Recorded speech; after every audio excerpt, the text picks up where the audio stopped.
রেমালের প্রভাবে চরফ্যাশনের নিম্নাচল প্লাবিত, আশ্রয়কেন্দ্রে ছুটছে মানুষ।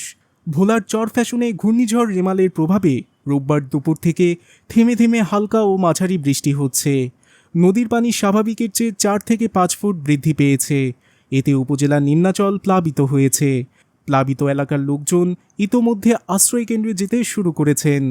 স্থানীয়রা জানান, জোয়ারের পানিতে তলিয়ে গেছে ঢালচর, চরপাতিলা, চরনিজাম, চরমাদ্রাজ, হাজারীগঞ্জ, জাহানপুর, মুজিবনগর, নজরুলনগর, চরমানিকা, রসুলপুর, এওয়াজপুর ইউনিয়নের নিম্নাচল এলাকা।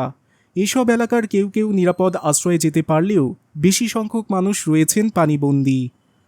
অনেকের জোয়ারের পানিতে ভেসে গেছে পুকুরের মাছ, গবাদি পশু, হাঁস মুরগি। ডুবে গেছে রাস্তাঘাট।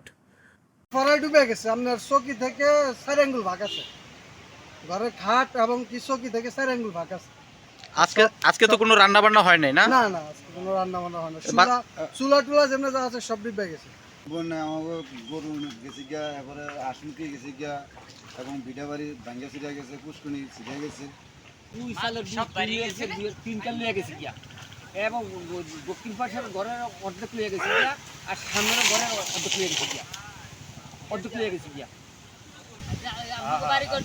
সব ডুবে আছে, আমরা হলেন জানেন সব পাড়ে দিয়েছি, এখন আমরা কাটছি বস্তালে দৌড় নেই। পানি ঘর খাওয়া না, মাথায় এগুলো ফাটাই দিচ্ছি আগে। আলহামদুলিল্লাহ প্রচুর পানি, আমরা অনেক কষ্ট করে আইছি যে। হ্যাঁ, ক্ষয়ক্ষতি। ঘূর্ণিঝড় রেমাল মোকাবেলায় ব্যাপক প্রস্তুতি নিয়ে রেখেছে উপজেলা প্রশাসন। উপজেলা নির্বাহী অফিসার নওরিন হক বলেন, ঘূর্ণিঝড় রেমাল মোকাবিলায় ব্যাপক প্রস্তুতি নেওয়া হয়েছে।